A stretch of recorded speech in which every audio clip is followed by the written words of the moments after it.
ma'am, do you also share yun pong sentiment ng other colleagues? I think si Senator Ping, nabanggit po niya na it is Senator Win Gatchalian or nothing for the SB 11, Solid 11. Sorry, silent ko lang ito. Well, kung maging Senate President si Senator Sherwin, that would be good for the Senate. Magka-batch kami, so isang dekada ko na siyang nakakatrabaho at saka naobserbahan. Napakaseryosong legislator. Tuwing magsususpend, nagsistay siya sa floor, hindi siya kaagad papasok sa lounge. Pag naririnig nyo silang may kausap yung staff tungkol sa trabaho.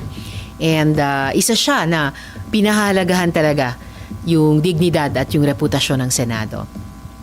Can you also confirm, ma'am, na yung pong group po ninyo, yung 11, si Senator Win po talaga yung pinupush na SP?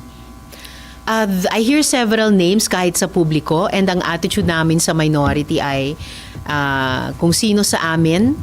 I'm proud na may napatunayan na dating kakayahan bilang mga dating Senate President at meron talagang malakas na potensyal na magsilbi din sa ganung tungkulin. At kung tatanungin niyo ako tungkol kay Senator Sherwin, kung maging siya, magiging mabuting Senate President siya. Sorry, ma'am, last on my end. Ma'am, gaano po ba ka-importante for you na magkaroon ng leadership change, considering also na malapit nang mag-adjourn yung session? Mag-break po ulit yung session. Mapa minority man o mapa majority, basta tuloy yung pagtatrabaho namin sa kasalukuyang majority. Leadership, of course, is always important, lalo na sa isang institusyon tulad ng Senado. Kaya ganyan din yung mga interventions namin on the floor the past 2 weeks. Talagang may pagbibigay halaga sa papel ng liderato. But, whether nasa minority o nasa majority, I've always been part of a collective na isinusulong yung nakikita naming responsibilidad namin sa institusyon at sa ating mga kababayan.